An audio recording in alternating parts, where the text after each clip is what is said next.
Again, welcome to my vlog, and today we're going to continue on with our cross-stitching tips, and specifically on how to compute for the size of your design and also to compute for the size of your fabric.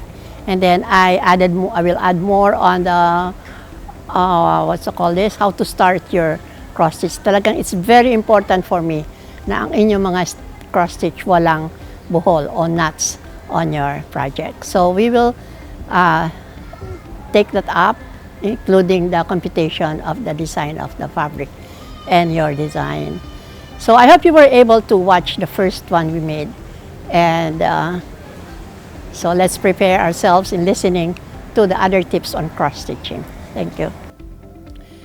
Let's continue on with our tips and things to know about cross-stitching.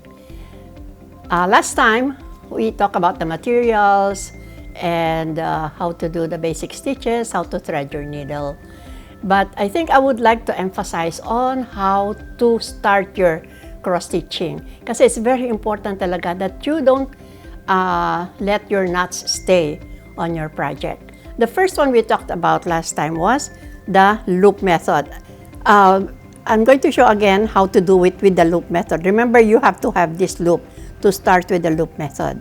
And this can only be done when you are using an even number of strands, like 2 strands, 4 strands, or 6 strands. So here, bring the needle up to the starting point, leaving a loop at the back. So you do your first half. And remember, you have this loop at the back. Ipapasok mo yung needle, let the needle go through that loop, and then pull your thread. And there, you are able to secure your first stitch. And then continue on with what you have to do. So that is what you do when you start with the loop method. Okay, and I have shown you how to end it, so we will not end this one. It's just how to loop. But remember, you are left with this much thread. So you don't want to throw away this thread. So what you can do is you can try another method, which is the away waist knot. The away waist knot, you have to make a knot at the end of the floss. And then beginning on the front of the fabric, assuming that you are going to stitch from left to right. So you put your needle siguro mga 3 inches, 3 to 4 inches away from your starting stitch. So here, if you're going to start somewhere here,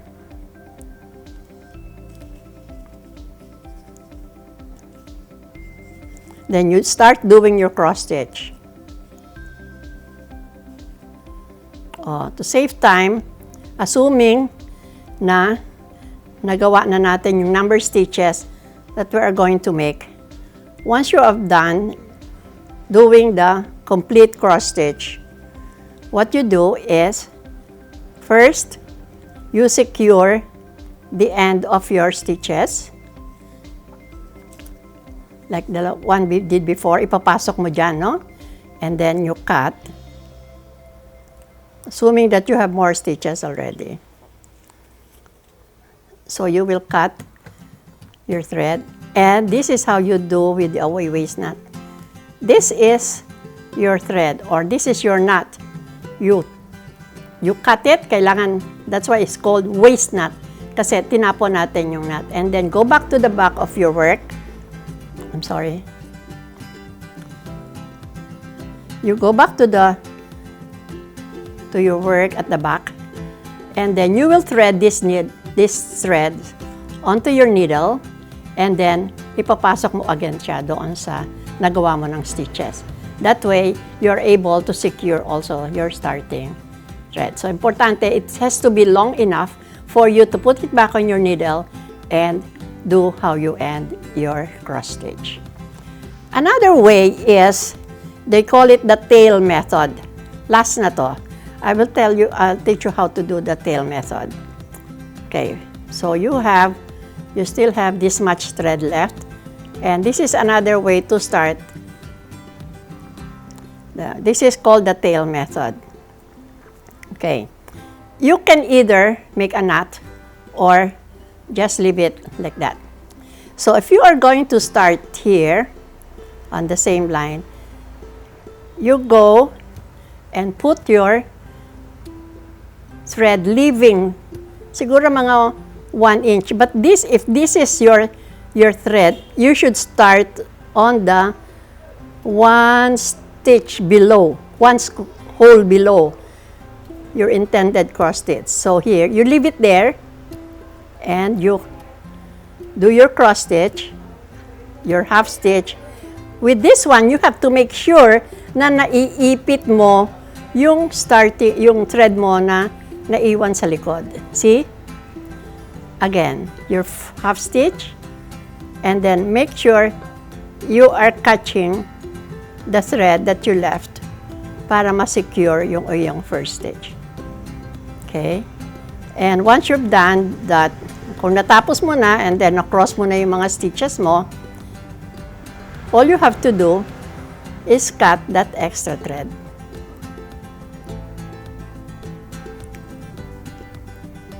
So here, makakat mo na this is the thread that you left behind sa likod, kanina sa harap. That's it. So this is called the tail method. But of course, the fastest, nicest way is to do the loop. You only do that when you have no more loop on your thread, but you still have much thread to use for your cross stitch. Another tip, when you start your cross stitch, when you do your cross stitch, make sure that your stitches are all in the same direction. If you are doing the half stitch this way and crossing it this way, your top stitch should always be like this. Hindi pwedeng meron ka natapos dyan, meron ka natapos na ganito. Bali-baliktad.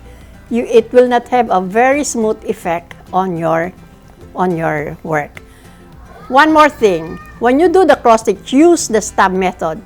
The stab method is you come up, pull, go down to make the stitch, and then pull, and then up again on the next hole, pull, down, and pull. This is called the stab method. Isa-isa, up, down, up, down. The faster way to do your cross stitch is the sewing method. The sewing method is like this.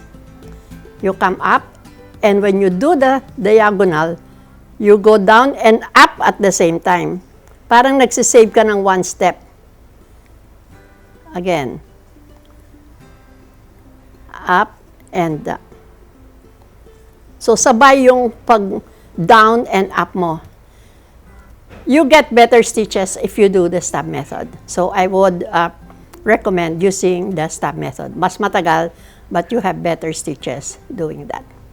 So, last time I told you that I'm going to teach you how to compute for the number of stitches or the size of your fabric and your design.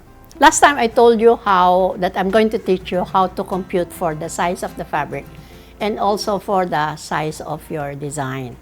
Let's go and use this Amorsolo pattern as our example again. At the back of every pattern, not at the back, but within the pattern, you will see the number of stitches of the design. In this case, you divide these 252 stitches by 196 stitches. So to find out how big your design is going to be, you divide it by the count of your fabric. If you are going to use a 14 count, like this one is recommending a 14 count Aida, you have to divide the number of stitches by the count of the fabric.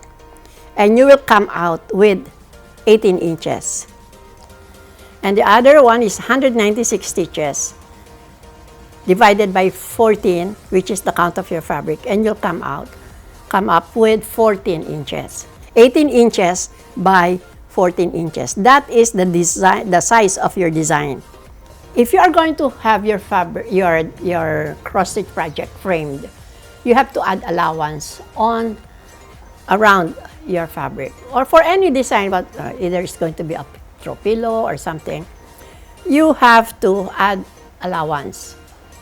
In the US patterns, they usually add 3 inches na allowance, 3 inches sa left, 3 inches sa right. So that means on the size of your fabric, on the size of your design, you add 6 inches, 3 here, 3 here. And then to the height, you add 3, 3. So you add to your size of the design plus 6. So here, if you are going to put allowance on your, if you want to have it framed, you can add 6. So 18 plus 6 equals 24. And then 14 plus 6 is 20. That means you have to cut your fabric 24 inches by 20 inches. That is if you are going to add 3 inches around your design. But sa atin, our framer, pwede na sa kanila ang 2 inches. So if you want just 2 inches allowance, you can just add 4, 2 to the left and then 2 to the right, or 2 top, 2 at the bottom. So kung 2 inches, your size of the design, which is 18, you add 4, then it's going to be 22. And then here, the 14 inches plus 4 equals 18. So 22 by 18. That is now the size of your fabric. Okay, so it's very important that you know what count you're using, because you will need that when you compute for the size of your design and of your finished product, design, and the size of the fabric that you will use. And it is important not only that you know the size of your fabric, you should be able to center your design into your fabric. Okay, how do you know the center of your design? So in this particular pattern, there is an arrow here pointing towards the right. And there should be another, another arrow